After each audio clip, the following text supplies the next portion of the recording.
अर्जुन ने टॉर्च की हल्की रोशनी में पेड़ों के बीच अपना रास्ता बनाना शुरू किया। हर कदम पर ऐसा लग रहा था जैसे खुद जंगल उसे निगल लेना चाहता हो। हर शाखा से काली परछाइयां लटक रही थी, जैसे किसी अदृश्य मकड़ी ने पूरे जंगल को जकड़ लिया हो। फुसफुसाहटें और भी करीब आ गई थी। तुम भी हमारा हिस्सा बन जाओ। रोशनी में कोई नहीं बचता। लेकिन अर्जुन के गले में टंगा ओम लॉकेट हल्की सी गर्मी दे रहा था, जैसे उसे अंधेरे से बचा रहा हो। लगभग 3 घंटे भटकने के बाद अर्जुन एक जगह पहुंचा जहां पेड़ एक वलय बनाकर झुक गए थे। उस वलय के बीच में थी एक काली गुफा। गुफा का मुंह ऐसा लग रहा था जैसे किसी विशाल जानवर का जबड़ा हो, तैयार निगलने के लिए। गुफा के बाहर 2 जले हुए पेड़ थे, जिन पर अजीब संकेत बने थे, जैसे किसी ने नाखून से खरोंच कर लिखा हो, आगे सिर्फ मौत है। अर्जुन ने गहरी सांस ली, लॉकेट को छूकर खुद को संभाला और गुफा के भीतर कदम रख दिया। गुफा के अंदर अजीब सी दुर्गंध थी, जैसे जले हुए मांस और सड़े हुए फूलों की मिली जुली गंध। टॉर्च की रोशनी में दीवारों पर चित्र दिखे, भूतिया चेहरों के, अजले शरीरों के और एक औरत के जिसकी आंखें लाल थी और मुस्कान शैतानी। हवा इतनी भारी हो गई थी कि सांस लेना भी मुश्किल लग रहा था। टॉर्च एक पल को झपकी और फिर रोशनी में अर्जुन ने देखा, दीवारों से कुछ परछाइयां बाहर झांक रही थी, मानो उसे घूर रही हों। गुफा के सबसे गहरे हिस्से में अर्जुन को एक चबूतरा दिखा, जहां एक काले रंग की धड़कती हुई चीज रखी थी, रुद्रिका का दिल। दिल के चारों ओर अजीब सी काली लपटें उठ रही थी। हर धड़कन के साथ गुफा की दीवारें भी कंपन कर रही थी। अर्जुन धीरे धीरे आगे बढ़ा, लेकिन तभी गुफा की छत से और दीवारों से दर्जनों परछाइयां टूटकर नीचे गिरने लगी। उनकी भुजाएं लंबी, मुड़ी हुई और नाखून कांटे जैसे थे। उनके मुंह से सिर्फ एक शब्द निकलता था, रुद्रिका की रक्षा करो। परछाइयां अर्जुन पर टूट पड़ी। अर्जुन ने लॉकेट को कसकर पकड़ा। जैसे ही उसने ओम मंत्र का उच्चारण किया, लॉकेट से चमकदार सफेद रोशनी निकली। परछाइयां चीखते हुए पीछे हटने लगी, लेकिन दिल अब और भी तेजी से धड़कने लगा था, जैसे रुद्रिका खुद जाग रही हो। अर्जुन ने चाकू निकाला और काले दिल की ओर बढ़ा। हर कदम पर जमीन हिल रही थी, गुफा गिरने जैसी हो रही थी। जैसे ही उसने चाकू से दिल को छुआ, एक भीषण चीख पूरे जंगल में गूंज उठी। कौन है जो मेरी मृत्यु चाहता है? गुफा की दीवारों से अचानक रुद्रिका की भयानक आकृति निकली। लंबे उलझे बाल, जलती लाल आंखें और हाथों में अंधकार की लपटें। रुद्रिका ने अर्जुन की ओर वार किया और गुफा का एक बड़ा पत्थर टूटकर गिर गया। अर्जुन ने मुश्किल से बचते हुए लॉकेट उठाया और मंत्र पढ़ते हुए चाकू को दिल में घोंप दिया। धड़ाम! दिल से काला धुआं निकला और रुद्रिका चीखती हुई गायब होने लगी। गुफा का फर्श फटने लगा, अंधेरा चीखते हुए हवा में विलीन होने लगा। अर्जुन ने दौड़ लगाई और जैसे तैसे गुफा से बाहर छलांग मारी। पीछे से गुफा खुद बिखरती गई, पत्थर गिरते गए और फिर सब कुछ शांत हो गया। अर्जुन लहूलुहान लेकिन जिंदा गांव लौट आया। गांव में पहली बार सूरज की किरणें जंगल पर पड़ी। परछाइयां हटने लगी। गांव वाले खुशी से चीख पड़े। अंधेरा हार गया। रात को अर्जुन अपने घर में था। सोने से पहले उसने आईने में देखा। उसकी गर्दन के पास काले निशान बन गए थे, जैसे परछाइयों ने उसे छू लिया हो। और अचानक उसकी आंखें कुछ पल के लिए काली चमक उठी। अर्जुन ने डर से पीछे हटकर आईना गिरा दिया। शायद सब कुछ खत्म नहीं हुआ था। अर्जुन नींद में बड़बड़ा रहा था। उसके माथे पर पसीना था और होंठ कांप रहे थे। सपने में उसे वही गुफा दिखाई दी, पर इस बार रुद्रिका की जगह खुद अर्जुन गुफा के बीच खड़ा था। उसके चारों ओर परछाइयां नाच रही थी, उसकी जय जयकार कर रही थी।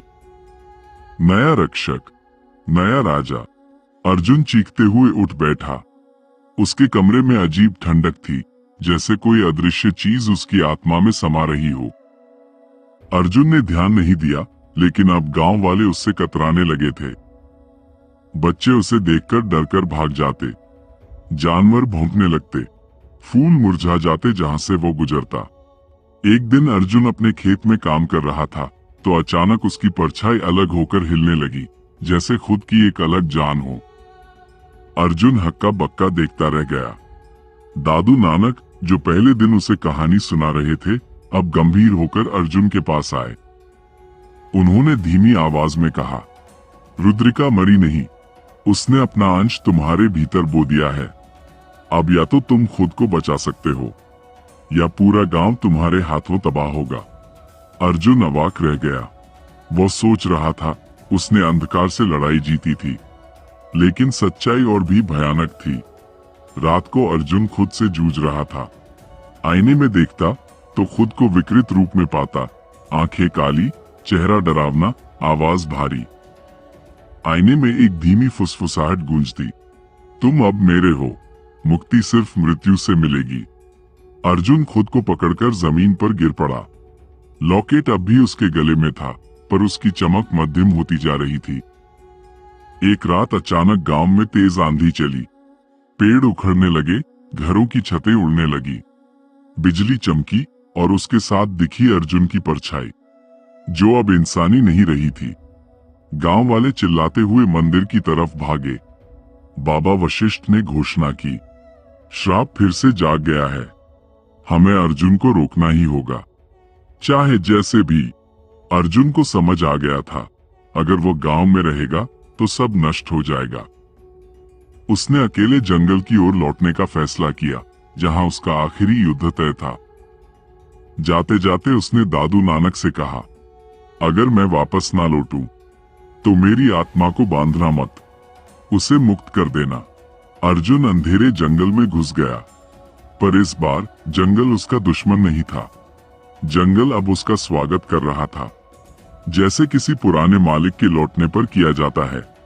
पेड़ रास्ता बना रहे थे, फुसफुसाहटें अब मीठी ललबाई जैसी थीं। जंगल के सबसे गहरे हिस्से में अर्जुन पहुंचा।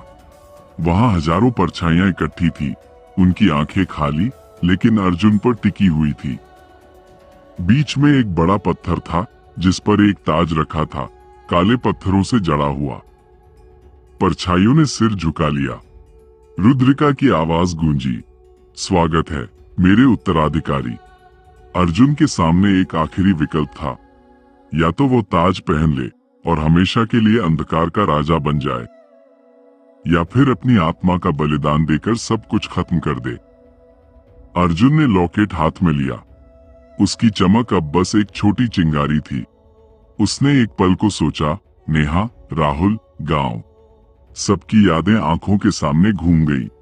और फिर अर्जुन ने लॉकेट को जोर से जमीन पर पटका और चिल्लाया, मैं रोशनी चुनता हूं। जमीन फटने लगी, भयंकर सफेद प्रकाश निकला, इतना तेज कि परछाइयां चीखती हुई जलने लगी।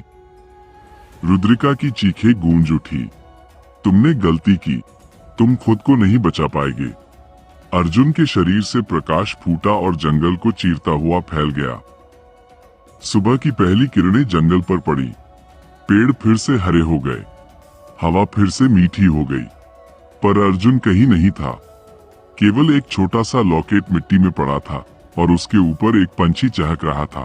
तो दोस्तों, आज की कहानी यही खत्म होती है। उम्मीद है इसने आपकी रातों की नींद थोड़ी और उड़ा दी होगी। क्या आपके रोंगटे भी खड़े हो गए थे? हमें नीचे कमेंट में जरूर बताना। अगर आपको यह वीडियो पसंद आया तो इसे लाइक करना मत भूलना। और अगर आप ऐसी ही और डरावनी कहानियां सुनना चाहते हैं तो हमारे चैनल को सब्सक्राइब जरूर कर लेना। बेल आइकन दबाना मत भूलना ताकि हमारी अगली रूह कंपा देने वाली कहानी सबसे पहले आप तक पहुंचे। याद रखना, अंधेरे में हमेशा कुछ न कुछ छिपा होता है और अगली बार शायद वो आपको ही ढूंढ रहा हो। शुभ रात्रि, या शायद नहीं।